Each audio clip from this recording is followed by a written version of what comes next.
Hey, pussy, are you still there? I actually admire that you can actually be this fake, and like when the TV comes on, how you can just change. You're the scum of the earth. You don't doubt me, so I couldn't do it. The odds that I couldn't do it. Look at me now. Leveling.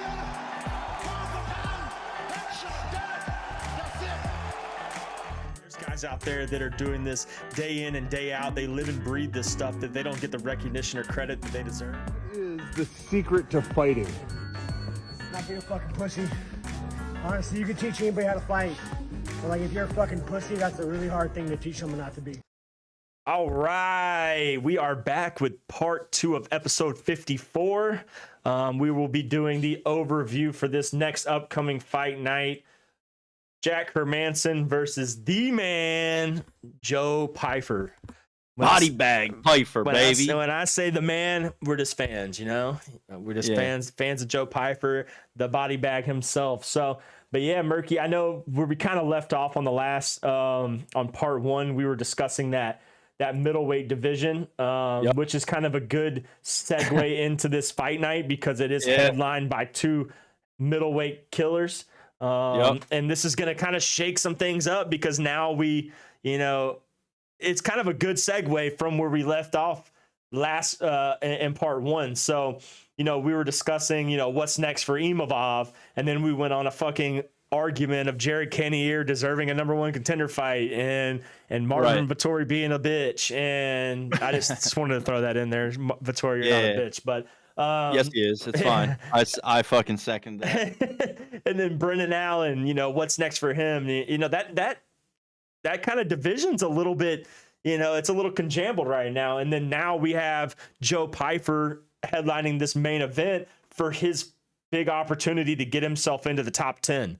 Top 15. He's unranked. Well, Jack Hermansson's number 10. So you beat a 10, you take a rank. So you would think. Yeah, I think it's normally how it goes. So normally when you beat a rank, when you beat the rank, you take the rank is at least how it should be, I think. But so we got Joe Pyfer versus number 10 Jack Hermansson. And then that right there can set up a bunch of fucking lateral movements in that middleweight division. So however you want to play this, I'm down to play it. However, it's not the greatest fight card of the night. I know you wanted to headline and talk about, you know, the main card and then the co-main. I guess we can touch on a couple of the low level fights that I was kind of interested in. Before we kind of jump into talking about those, I am kind of excited to see Max Griffin, Jeremiah Wells. I know Jeremiah Wells was supposed to fight a few last year at some point. He was supposed to fight, I believe, Bo Nickel, if I'm not mistaken. No, I think that was because I think he was supposed to fight Bo Nickel and then he got hurt, and then that was Gore. That was Gore. Oh, Gore. Sean Gore. That's right. Then who did he fight? Jeremiah Wells. I feel like I know the name. Like, oh, you know what? Jeremiah Wells he trains, I believe, in Georgia. Oh, okay. And he's trained with a buddy of ours. If I'm not mistaken. I could be wrong. He may not train. He may not train there now, but he did at one point. Yeah, he's a Philly dude. Renzo Gracie, Philly. So I'll have to ask, but I'm pretty sure that Jeremiah Wells trained with one of my buddies for a minute because I remember him telling me something about him.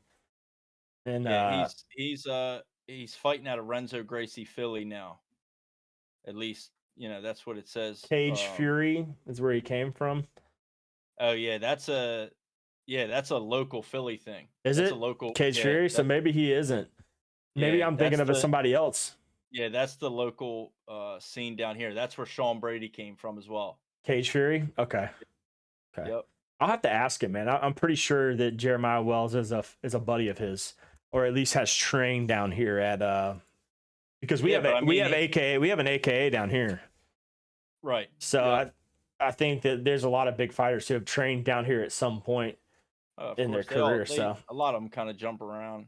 But I mean, he's older, man. He's 37. Yep. I mean, so is Max Griffin. 38. So both of these guys are up in age. So I mean, but Max Griffin, you know, he's been around for a while, and I think this is a good fight for Jeremiah Wells. So I can't wait to see that fight.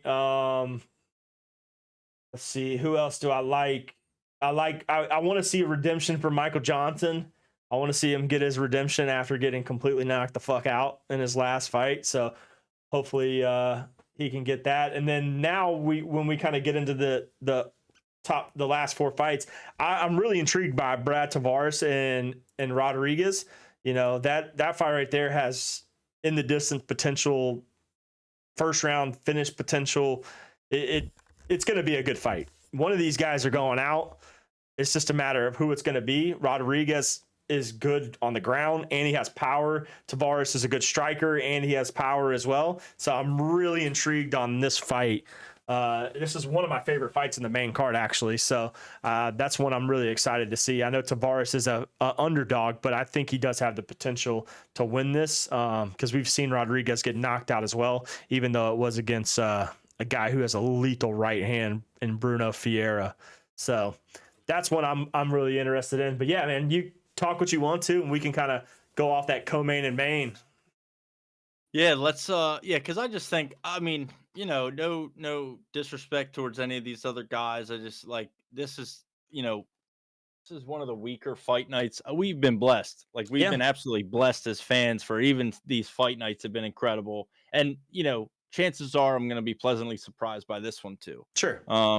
There's going to be, probably some crazy fights on the undercard and on the main card that are way better than I would have thought they'd been. But yeah, I mean, I think the real story is this main event. I think this main event puts this whole thing on the map. Joe Pyfer, Jack Hermansson, right? So Jack Hermansson's ranked 10th, which you said. Joe Pyfer's unranked. So you're looking at a guy in Joe Pyfer that is, trying to break into that top 15, top 10 potentially. He's on a Joe Pyfer again is a Philly guy, so he's near me. He's on a 5-fight win streak. He's also on a 5-fight finish streak. Yep. He's a Dana White Contender Series fighter. For people who don't know about Joe Pyfer, he trains out of that Sean Brady camp as well. He was a Dana White Contender Series fighter twice. The first time he went on Dana White's Contender Series, he got I think it was a shoulder injury, dislocated his shoulder. Mm-hmm. Considered never to fight again, was thinking of giving it up. Homeless, living in the gym. All the same stuff we talked about in the first part of this episode with Thembo, right? Or Themba Giambo, like just really down bad but fucking like a savage animal, just chased this dream, and now here we are. Now you're knocking on the door to the top 10 in the greatest organization in the world. Sure. And it's well deserved. 5-fight win streak, 5-fight finish streak. Came back, won convincingly in his Dana White Contender Series second appearance, got the UFC contract, and has been on a roll ever since. This is a big step up in competition for him, though. Yeah. Right. Oh, yeah. Like this is you're fighting the number 10 guy. This is gonna, this is one of those like separates the men from the boys, right? Like we're really gonna figure out who Joe Pyfer is. How for real is this dude? Yep. He's looked absolutely incredible. So we're gonna find out how for real Joe Pyfer is. My hope is that we find out he is legit as fuck. I think we will. I think we will too. I think we're gonna see a very dominant win by Joe Pyfer on Saturday. I think so too. I mean, Jack Hermansson, here's the little breakdown on Jack Hermansson too, for any listeners that are unfamiliar with some of these fighters. Jack Hermansson's ranked number 10. He's 2-3 in his last 5. But the losses, like this is Killers, again, bro. It's like, right. So like, this is the same thing we talk about with Silva. The record doesn't always reflect the talent, right? So where did those 3 losses came from? They came from Vettori, they came from former champ Strawn Strickland, and they came from the loser of the main event last night, Roman Dolidze, who we know is a top 10 guy in that division. So, and he's got a win over Chris Curtis, Hermansson. Yep. So, it's like, yeah, he's 2-3 in his last 5, but like, look at where he's at. Look at who he's fighting. Like this, it's what we talked about at the end of part 1, and what you started this part off with is how deep this division is. Hermansson's been kind of on the wrong end of that. But he's going to be looking for a win here to keep that top 10 ranking, to stay in it. Joe Pyfer's got an opportunity. I just think, like, man, this is what I fucking live for. Like, this right here is the shit that I live for. Like, you want to keep your spot. You want to get back in the win, get back on a streak. And then you have an up and comer who's hungry, who wants to show everybody why he deserves to be with the best in the world. The motivation and the discipline for both is there. It's just who's going to come out on top, who's going to come out and do the damn thing. Facts. Just exciting as fuck. Yeah, I'm super pumped for that fight. I think, and we like Joe Pyfer, so we want to see Joe Pyfer win. We want to see him in that ranking. We want to see him succeed. So, I think we're both kind of on the Pyfer train on this one. We're going to be rooting for him to get that win. Hopefully by in the distance by knockout, because that's what I'll be taking on my bet. Again, so any bettors, right? Like, this is a big level up in competition for Joe Pyfer. However, numbers don't lie, man. 5-fight win streak, 5-fight finish streak, right? So it's been a while since he's even let it go to the judges. Yep. He doesn't let it go to the judges. I'm about to tell you right now too what that is looking like if you wanted to take that bet. Oh, I can't tell you what it's looking like because the lines aren't out yet. Yeah, they don't fucking release the props for these fight nights until like the day before or something. Yeah, losers. Crazy. But either way, I mean, Joe Pyfer by KO TKO is probably going to be something that looks really attractive to me. I like it. Or maybe a parlay of fights to not go the distance. That's going to be one of them for sure. I agree.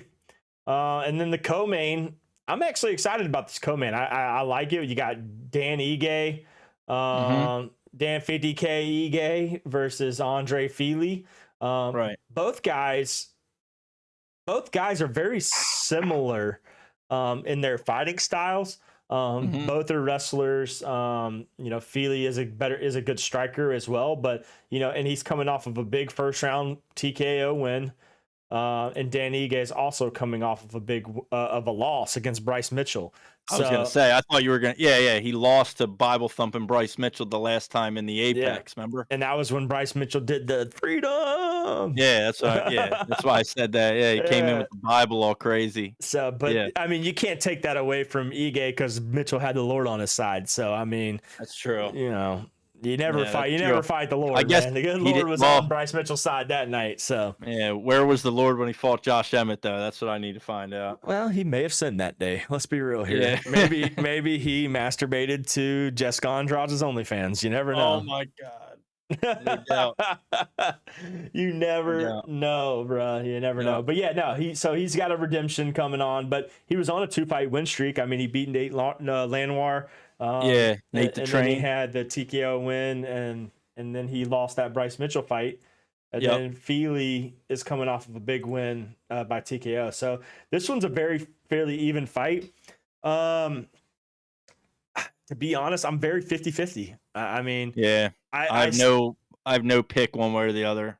I think we're gonna see a very not necessarily boring fight, but very similar to what we saw in Imavov and Dolidze last night. Just something like trying to and one thing I'll say this is a good time to bring this up about the fucking Apex arena. So the cage itself is smaller than normal. So it allows these fighters to back fighters up against the cage more often than none, which makes for shit. It makes for bad clinch fights. It makes for just like no true room to showcase striking. You could tell you just see it when you got guys. Look at those guys were big. I mean, Dolidze and Imavov are big dudes, and they look massive inside of the Apex, the octagon. Yeah, I agree. So, and then you got the two featherweights. I mean, these guys are going to be all over the fucking place and that octagon. So, I mean, I think you're going to see a lot of up against the cage clinch action in this fight, which is going to lead to probably a 3-round decision, if I had to guess. Yeah, I would agree with that also. So I think that's that where my probably best going to go the distance. I think so too. I don't think we see a knockout in this, and not taken away from them because they both have the ability to knock people out. I mean, I like to think that it plays a big factor with the octagon being a little bit smaller and it does, for sure. not allowing enough room to get certain strikes in. And Feely's a lanky guy. He's got a big reach. So he's gonna try to stand in the middle and strike if Ige wants, and he's a wrestler. So if they're gonna try to back each other in, and if they don't allow space to strike, it's gonna be, we're gonna see a boring fight. This has similar implications as the main event. Both of these guys are kind of on the bottom of the 145 division as far as the rankings go. And like, honestly, I was looking at the 145 pound, the featherweight rankings today. It gets a little thin. Yeah. It gets a little thin at the bottom. Dan Ige probably loses his ranking with a loss here because Andre Feely is unranked. So he probably moves into the top 15 potentially. But both of these guys, like, neither one of these guys threaten anybody at the top of the featherweight division. No, not at all. It just, like, other than a top 15 ranking, which, let's not take anything away from that because, you're one of the top 15 fighters in the whole fucking world at that weight class. It really doesn't mean a whole lot as far as the promotion is concerned, as far as the UFC is concerned. Yeah, but even then, like, the featherweight division is in a weird spot too. When you get to like number 10, it's free game, dude. That's what I'm saying. It's really thin. It's really, really thin at the bottom of that top 15 ranking. So it's kind of like, even with these guys fighting over their spot in the top 15, I mean, what does it mean? Yeah. Right? Like Dan Ige loses to Bryce Mitchell, but then you see Bryce Mitchell go out and get fucking murdered by Josh Emmett, who's at the top of that division. Yep. Right? So it's like the skill gap, as we'll call it, right from the top to the bottom, is fucking massive. True. Yep. So it's like these guys specifically who are just kind of scratching and clawing their way to keep a top 15 spot. It's just, and then it's crazy to say, but now, like, in that division, we're about to see likely Ilia Topuria lose two fights in a row. So he's likely going to lose to Volk, and then he's going to lose to Yair. And then we're going to see Volk and Yair for the belt again. And then Ilya is going to be pushed down to like number 7 or 6. And then it's going to be like, what the fuck are we going to do from there? Stop. Like, what are we going to do from there? Oh, you're trolling. You're trolling. So, I mean, when he loses back to back and gets pushed back, do we see Josh Emmett, Ilia Topuria too? What happened the first time? What happened the first time? Emmett's gonna clean that slate, brother. He's gonna. What happened the first time? I don't know what happened the first time, man. Go watch that fight again, and then tell me that Ilia Topuria is gonna lose 2 in a row. Oh shit! I had to get that zero ain't going nowhere. You had my blood boiling. I had to get yours going a little bit. That fucking 0 ain't going nowhere, son. Oh, it is. Go watch what he did. The man from down under is about to show why he is the fucking GOAT of the featherweight division. And then when he beats Ilya, he's going back up, and then he's gonna take that fucking Russian's head off once and for all. I don't think we see that again. I don't know if we see that again. You know what I would love to see? Crazily enough, I want to see Charles versus Volk. Yeah, that'd be sick. Yeah, it would be sick. It'd be sick. Yeah, that could definitely be sick. Yeah, but if anybody has any doubts, because you're just a fucking casual fan like DirtyyyBird is, and you ride Volkanovski's nutsack. Dude, how could you be a hater, bro? You cannot disrespect. Hold on a second. I'm in the middle of a monologue right now. Okay, respect me, son. Oh, you cannot disrespect Volk. If you're going to just completely blindly go with Volkanovski because you think that he can't lose at featherweight, you seem to have forgotten the way that Topuria treated Josh Emmett the last time out. So anybody who doesn't know, go ahead and do yourself a little Google search favor and go watch that fight again. And you'll see just how good Ilia Topuria is and why he's in the position that he's in fighting. But that's a whole different episode. Okay, we have a week. Well, Bruh. that'll be next week's episode. Poirier's biggest win is over Josh Emmett and Bryce Mitchell. Okay, it's the way that he wins, buddy. It's the way that he wins. You got to watch the fights. And he went to a decision. You're being a fucking computer fucking fan right now, just looking at a screen going, "Oh, he only beat this person and this person." Watch the fights. Watch the fights. Volk knocked out fucking. Volk knocked out Yair, bro. And so would Topuria. And went 5 rounds with who's likely the best fighter currently on the active roster in Islam Makhachev in the first fight. What happened after that? It doesn't matter. I'm just saying. Oh, it doesn't matter? Oh, okay. That's a whole different episode, bro. That's next week's episode. That's next week's episode. Oh. Because you got 298. 298 is February 17th. So we'll have this episode out tomorrow morning. Monday morning, this episode will come out, part 1 and part 2 of episode 54, and then episode 55 will be the, obviously we'll recap Hermansson Pyfer, I'm sure, and then UFC 298's a week away. Yep. And we'll get into this way more. Ready. I'm ready. Yeah. It's gonna be tough, man. It's gonna be a battle. I like the prospect. But again, like, listen, I'm not like Volk has been one of the greatest to do it. You know what I'm saying? And realistically still probably is. So like, I'm not saying this is like an easy Poirier win. I'm not saying any of that. I'm just saying, like, from what I've witnessed from Topuria, I think this is his opportunity, especially the way the dude carries himself. He's a fucking savage. He's a murderer. I think he can go out and beat Volk, but yeah, you're right in the fact that Volk is definitely not the one to be overlooked.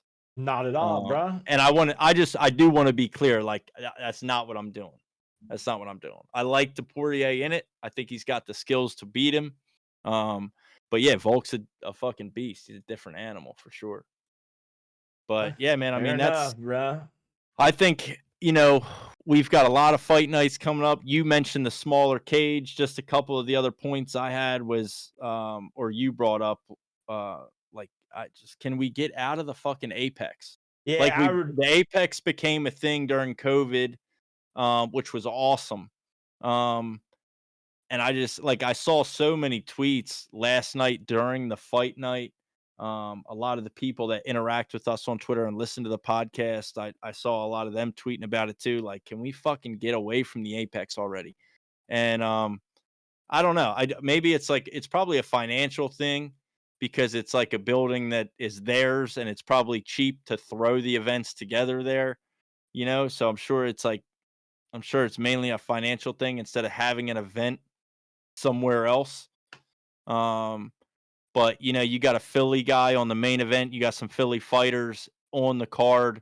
The UFC hasn't been to Philadelphia in quite a long time. This could have been a great opportunity.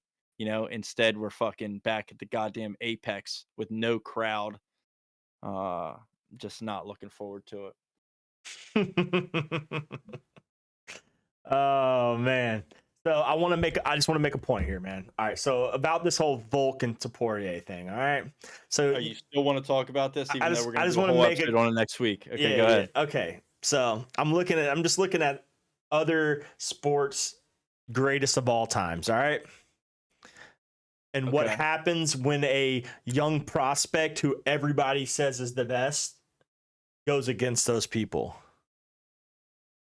Okay. What happened when Brady went to Tampa Bay? He made it to the Super Bowl. And who did he face in the Super Bowl? Patrick Mahomes. And what happened? Fucking old GOAT won the Super Bowl. Don't ever fucking count the old GOAT out just because he went up a weight class and fucking lost. It's a team sport. It's completely different. It's not even remotely the same thing. Don't ever fucking count the old GOAT out. What other examples? You have other examples or just that lame ass one? Because that was terrible. That's a fucking team sport. It's not even close to the same thing. That was it. You're not. All right. Well, okay, then let's make that relevant. Yeah. And since since we still don't have a UFC 300 main event announcement, because I don't know what the fuck's up with that. Let's just do this. We'll lock Tom Brady and Patrick Mahomes in an octagon together at UFC 300, and we'll find out who the fucking GOAT is. Tom Brady. Okay. Tom Brady with an overhand right knocks out Patrick Mahomes and sends his ass back to the fucking sends him to the PFL. Oh shit. But speaking of that, before we wrap the this UFL, up, the new UFL. Yeah. No, I was just fucking around though. No, Ilya's a tough motherfucker, dude. I'm kind of nervous because I'm a big Volk fan. I would love to see Volk go out on top. I don't want to see him go out with a loss to Volk or with a loss to Islam and then a loss to Poirier. You know, Poirier can have his shine, but if I was Volk, if I won, I would not fight again. You're saying go out this way? Go out on top. Go out with bro. a win? Yeah, just go out on top, dude. You have nothing better to prove, or you have nothing more to prove. You've solidified beating every single person they put in front of you in the featherweight division. There's no reason for you to continue trying. I get it. You want to continue fighting, but all you're going to do is end up like Anderson Silva. Yeah, right. Let's be real here. Like all jokes aside, I just fuck around with Murky because I know he likes Ilya, and I don't hate him at all. I think he's a scary motherfucker. So I mean, and he's gonna be good for the sport if he can learn how to speak proper fucking English when he gets on the mic. So we'll find that out. It's getting better. I actually just saw, because I had just said to you the other day he doesn't speak English, and then I saw this clip of him fucking going on a rant at the press conference. Yeah, if he can learn that, then he'll be straight. So, yeah. So, but yeah, man, it's and that'll be next week's episode. We'll really deep dive into 298. Which everybody, you know, if you're not already subscribed to the YouTube channel, turn the notifications on so you can be on the lookout for all these podcasts dropping. If you're an audio listener, man, they come out every Monday on Spotify, Amazon Music, Apple Podcasts, wherever you listen to podcasts, you can find this. And then, you know, the video version is on YouTube as well. And we'll be deep diving into UFC 298, which will be, you know, the 17th. So not this coming fight, but the one after that. So it's going to be sick. Yep. Robert Whittaker Costa, Volk to Poirier, Jeff Neal, Ian Gary, Marab Henry Cejudo. I mean, you know, you got Roman Kopylov, Anthony Hernandez. I was about to say Aaron Hernandez. Yeah. Well, straight killers, bro. Yeah. So this is, I mean, we're going from this fight night that we're sitting here calling week to UFC 298, February 17th. That's just fucking stacked. Can't wait. Can we start a petition to stop letting Daniel Cormier do in-fight interviews, post-fight interviews? He's so awkward and weird, dude. He wouldn't even let Natalia Silva sing happy birthday to herself. Like, what a dick. Yeah. I feel like that's a tough thing. I mean, like Rogan, you know, Rogan has learned a lot, I think, over the years on doing some of that stuff. Like, he won't interview a guy after he gets knocked out anymore. He used to do that. Yeah. Yeah, I mean, this is such a crazy sport. And like, brother, you never know what the fuck somebody's going to say. Like, think about, it's different than any other sport. Like, you're in there, you know, battling with someone, physically battling with someone, going to fucking war. And a lot of the times it can be like minutes afterwards. And you have a microphone in front of your face. There's no other sport like that. Nope. Occasionally you'll get you do in other sports like professional football, you'll get the interview with one or two of the guys, the quarterback and the receiver who had the big game or whatever the fuck. But it's not like seconds after he just knocks somebody out unconscious. Right? Like adrenaline is still pumping crazy high. Like that's why do you think you have octagon interviews like Moicano and Charles Racky? DC. I mean, I think he does okay, but I think he gets so awkward though. That's what I don't like about DC. Like Joe Rogan in there, like guys, like if Moicano was like fuck this, fuck that, and DC just looked like, oh, God, please stop saying fuck. We're on ESPN. He's like, thank God we're on ESPN Plus. Like, Yeah. you're a fucking loser. Yeah. Like, You know, and then I don't know. homegirl I think wants to it's sing, like, and he's like, oh, happy birthday, Natalia Silva. I'm walking out of the octagon, not even saying it to your face, because, like, yeah, I think that's probably a production element too, right? Like you only have a certain amount of time. yeah, I Like guess. you only have a certain amount of time. Like you can't just like because like if you didn't snatch the mic away from Charles Radke or Moicano, we may never have gotten the other fights after them. Like you literally would have had to pry the fucking microphone out of their hands. True. So and then when you let them go, you know, it takes time away from the broadcast and other areas. Sure. So I think there's a lot of stuff just us as fans we don't see on the production level of an event, even like that at the Apex. It's worse at pay-per-views, right? Like it's, you know, you're on a stricter schedule. You have more going on at pay-per-view. So I think that probably plays a part in it. And he's not been doing that as long as like Rogan has. Sure. You know, where Rogan's right. kind of more comfortable in there. So I think eventually, you know, DC does pretty well on the commentary. I like, you know, he says like dumbass DC shit, but Yeah. like I've come to actually like it. Like I've come to like actually fuck with DC. You know, like before I really got into this like heavy John Jones fan, like DC can suck my left nut. But like the older I've gotten, the more I've watched DC, I've appreciated and become more of a fan of his for sure. And you know, I do like his kind of vibe on the broadcast. It's just, yeah, he's just, man, he's fucking so stupid sometimes, man. But it's awesome. Yeah. You know? But yeah, no, that kind of wraps up fight night coming up. I don't really have too much to talk about outside of that, and then we'll kind of, you know, per usual, we'll have these episodes out tomorrow, and then throughout the week, if there's big breaking news or anything like that, we'll always go live for you guys. And if you're listening to our recording now, we'll always go live, break that news, talk about it before, and then, you know, next Sunday, same thing. I do want to bring this up, Murky. I didn't even think about this. I will be out of town next week. All right. So if you guys do record at 2, it's just going to be you and Nasty. So you're going to have to rock it out. If you guys hold off and we record at night, I can make it. I just won't be home until later on Sunday afternoon because I'll be driving back from down south. So we'll figure it out. Up to you guys. Y'all choose what you want to do. I'm okay with it either way. If I miss, this will be my first episode I've ever missed on the Over the Octagon podcast. Yeah. So it'll be kind of awkward. You guys will have to deal with not seeing my sexy ass face on the camera, but I feel like me and him have to do that just for the vibes. Like we got to do it just for the fucking. It'll be history. We got to do Nasty? it. Yeah, we got to do it. But like the other thing too is like I'm gonna have to call him every day. I feel like I'm gonna have to call him every day. Hey, dude, remember text it 10 times a day. Yo, I don't give a fuck what you're doing. You're not doing. Yeah, block it off your calendar now. Yeah, let him know. And then you'll have to babysit Nasty next week. So we'll perfect. We'll dude. be good. I'm not babysitting shit. We're getting banned on every platform there is. I know. But yeah, I mean, the mediator next week. You guys will fucking rapid fire all the F words you want.